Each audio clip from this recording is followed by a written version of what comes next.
Magandang gabi, Luzon, Visayas, Mindanao. Ang tanong ng Pilipino mula sa Hinatuan, Surigao del Sur. Ang tanong ng Pilipino mula sa Iloilo City.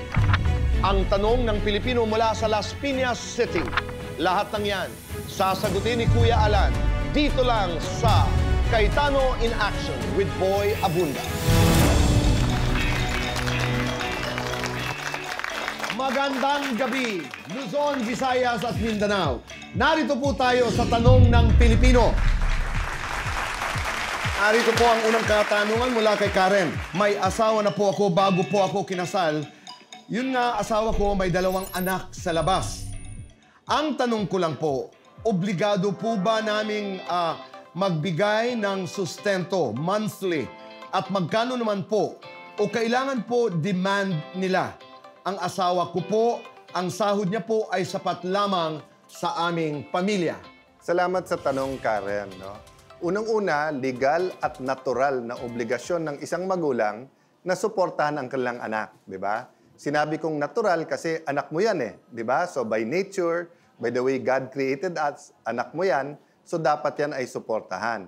Sinabi kong legal kasi nasa batas yan that we have to support our children.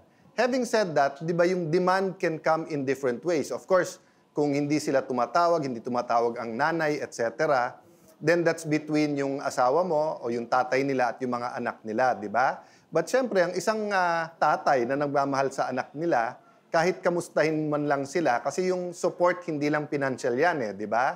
Having said that, ang magbibigay ng suporta ay yung asawa mo. So sa tanong mo, kami ba ay obligado? Yung asawa mo ay obligado, ikaw hindi. So kung meron separate o exclusive property yung asawa mo, dun kukunin yon.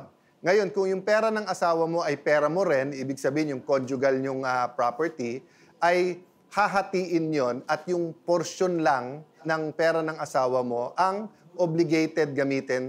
But yes, may obligasyon yung asawa mo na suportahan ang kanyang mga anak.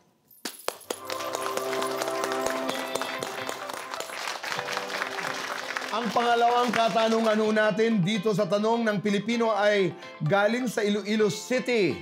Good evening, Kuya Alan. Ako po si Gemma, 39 years old, taga Iloilo City. Ako po ay isang OFW, galing Hong Kong at kauuwi ko lamang po. Ako po ay magtatanong lamang sa ating OWA assistance. If pag-finish contract po ba, may makukuha akong 20,000 pesos. Thank you po. Kuya Alan? Salamat, Gemma. At siguro mga kababayan, makikita natin, no?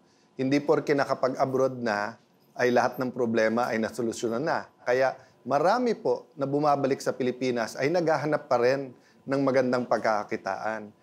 Gemma, the mere fact na ikaw ay finish contract, wala po sa batas yun o sa programa ng OWA na automatic na meron ka ng 20,000 pesos. Usually, pag nasa ibang bansa ka, kaya tawag natin contract workers, kasi ang gumagabay sa'yo ay bukod sa batas ng bansang yon ay yung kontrata. So kung sa kontrata mo mismo ay may nakasabi doon na may makukuha ka pag finish contract, doon mo makukuha yan sa amo mo doon.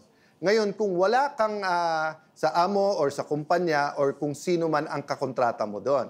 Ngayon, kung wala sa kontrata mo yan, ang meron po tayo yung tinatawag po na Balik Pilipinas o Balik Pinas, Balik Hanap Buhay na programa ng OWA.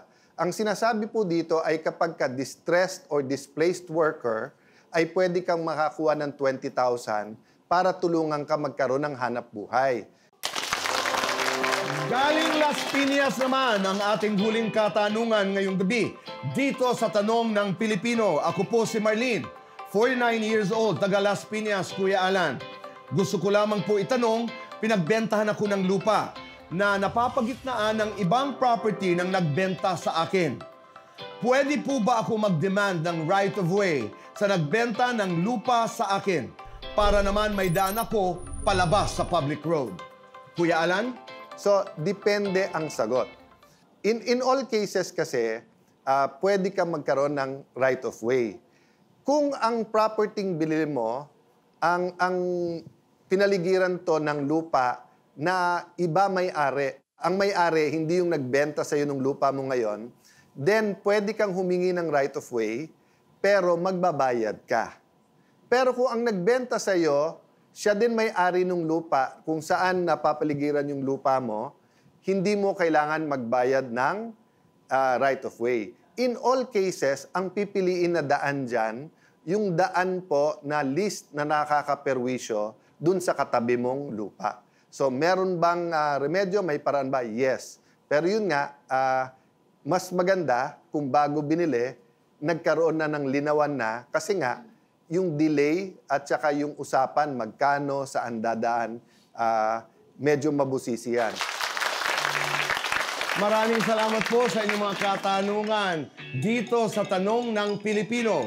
Kung kayo'y Pilipino, saan mang parte ng mundo, ay pwede ho kayo magpadala ng mga katanungan dito po sa Kayetan in Action with Boy Abunda.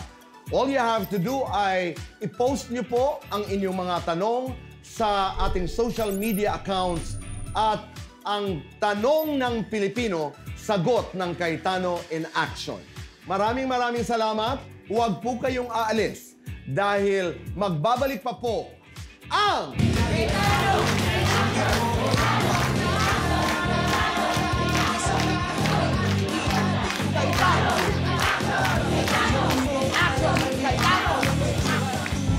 Gamitan.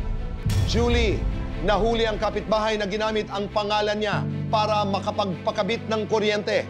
O yung ilaw mo pala, nakakabit na. Sabi ko, ha? Anong kabit? Pinakancel ko yon. So agad kong pinuntahan yung agent yung nag-aasikaso ng mga papel. Tapos sinabi niya sa akin na parang, sige, magsumbong. Puputulin na ang iligal na paggamit ng pangalan ni Julie agad-agad. Sa Cayetano, aksyon agad. Hiwalayan. Taon-taon, yun po yung lagi naming nagiging problema, yung pagkakaroon niya ng babae po. Nasaktan ko siya kasi lalaki na po siya. 2004, may lalaki na yan. Bangayan ng mag-asawa, nauwi sa hiwalayan. Pero ang naapektuhan, mental health ng mga anak na na-diagnose ngayon with depression. Ang nagsusumbatang mag-asawa, maghaharap sa case to face to face to face. Taniman, isang nanay na may palibreng pitas ng gulay sa kanilang taniman, magbubunga ang kabutihan sa salamat. At mga Zumba dancers at HOA members sa Munting Lupa, magsasagupaan sa Alan Peter Pick. Lahat ng yan, ngayong gabi sa Cayetano in Action 2.0.